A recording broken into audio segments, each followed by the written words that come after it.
I'm hoping that practices that are not in the fee-for-service model, the alternatives, they're blended practices, Sure. or they're almost a network with everything in their community, the employers, that in that larger pool of dentists, because that's the larger pool now, isn't it? I know it is, yes it is. Okay, so in that larger pool of dentists, I'm hoping that with the help of consultants like Deb and the others we've brought for you, and through your own personal and professional development, you're going to aspire to a model of growth, and there are ways to get there for growth. But because I have my hiring and development expert here today, I'd like to talk about when you add on that associate, when you add on, when you build out enough operatories, when you add the associate, when you bring in the additional team members to cope with the clinical aspect. You also got the front administrative team Right. that has an extra burden. Yes, they do. And there may be even opportunities if you're going to maximize all these employees. Actually, if someone specialized in medical billing now and do a whole new niche, That's sleep right. dental medicine. That's right. So there's so much potential when you get to that point where, all right, we're going to invest in that growth. But I just tell us top of mind, Deb, what are the top things you can tell dentists when they're at the cusp of doing that to prepare for those transitions of more employees? Because they can't lead everybody necessarily effectively, correct? Exactly. I want you to, again, put your finger in the page on this one, because Okay. you said something that I think is important, and I have a feeling that many of your viewers are going to relate to this. The practices that are just starting out from scratch, they will ask me, do I hire 2 front desk people, a hygienist, 2 assistants? What do I do? And I've been through this numerous times. Okay, here's my call on the brand new dentist opening up a new practice with no employees. He's just starting from scratch. First of all, I know this is going to be slightly controversial, but hear me out. I am definitely not in favor of the dentist playing hygienist. I know many have done that to cut back on expenses, perhaps. I don't believe that's the way to go. If you want to be a hygienist, you should have gone to hygiene school. There are many things that you could be doing that are much more worthwhile. And I don't mean it to downgrade hygienists by any means, but there are certain procedures, obviously, that only you, the dentist, can do. But here's the one exception. So the way I see it, and it can be done, like I said, I've done it numerous times. The new practice, and we'll take, for example, a general practice. The new practice is opening from scratch. They have 0 patients other than maybe friends or friends of friends that are going to come in. How do you hire? The first thing I always look for are there are people that we call them cross-trained, but let me say this, cross-trained 100% clinical, 100% administrative, very rare, because they're apples and oranges. The clinical people are very touchy-feely, don't ask me to collect money, don't ask me to present treatment, I can't talk high dollars, but I'll be there to make nice.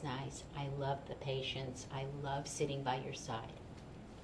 The front desk, no problem. I have all the confidence in the world to present treatment, to collect payments, so forth and so on, but I don't like assisting. It really upsets me. I'm not happy back there. So, in other words, if you find someone that claims that they're totally cross-trained, if you really press them, you'll realize it's going to favor either clinical or front desk.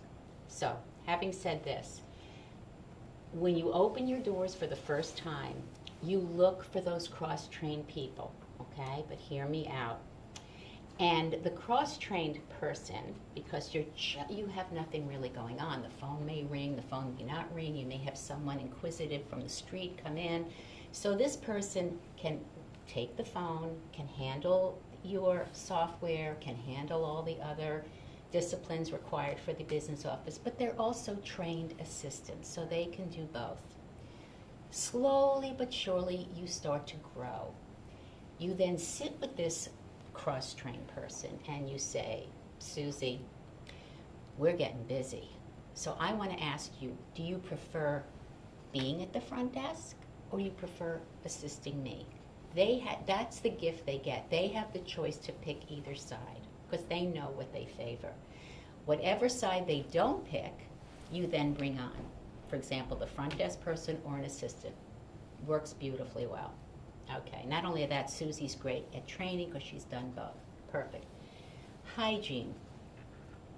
Unless you can absolutely justify a full active day of hygiene right out of the gate, just one day, which is rare, kind of rare, the dentist should be doing hygiene just for a very short time by himself. And the dialogue to the patient should be, yes, I'm a dentist. Of course I know hygiene, but this is my way of getting to know you, my new patient. We're going to be bringing a hygienist in very soon. At least he's getting the hygiene done. He's making that connection, but he needs to know as soon as the time is right, and he'll know based on, activity and traffic, when he can then bring in a hygienist. And again, the hygienists slowly integrate them, maybe just one day a week. And this is a perfect example. When you write an ad, there are people out there that love coming in on the cutting edge. They love,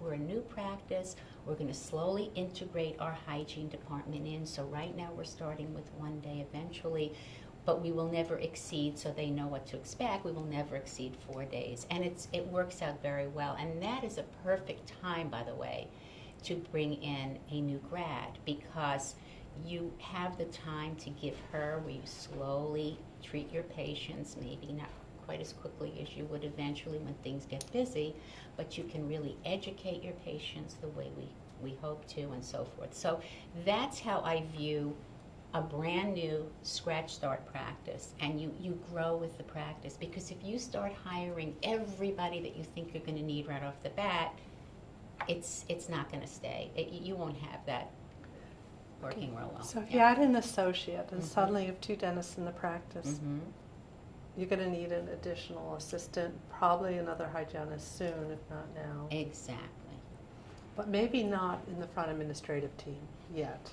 It's hard. It depends. It's hard to tell, but that's why we have people out there that can evaluate if it's time based Business on numbers. evaluation, Yes, right. Based on numbers. And I think that's a great person to look towards.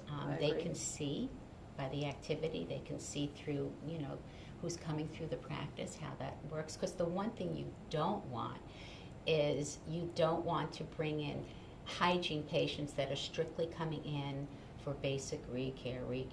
You want to make sure that they're coming in and they're properly diagnosed in the hygiene department. So, yeah. Yeah, the hygiene department can develop the whole restorative practice. Absolutely. It all starts. You have to that's make the sure hub. the development potential's there, That's right. and to keep the patients running through.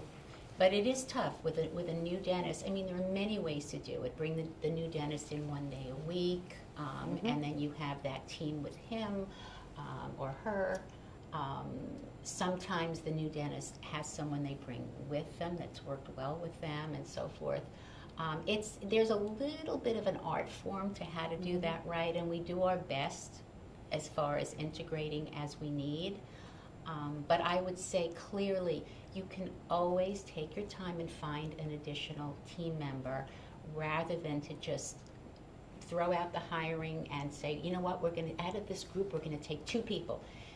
I never, ever recommend hiring 2 people at the same time, because you're missing out on paying attention to what's going on with each of them. So you're better off with, and this could actually be a segue to our next segment, you're better off carefully doing the hire and the skill assessment That's right. and the development of an integration then That's of the new right. employee before moving forward to another one Absolutely. or other things.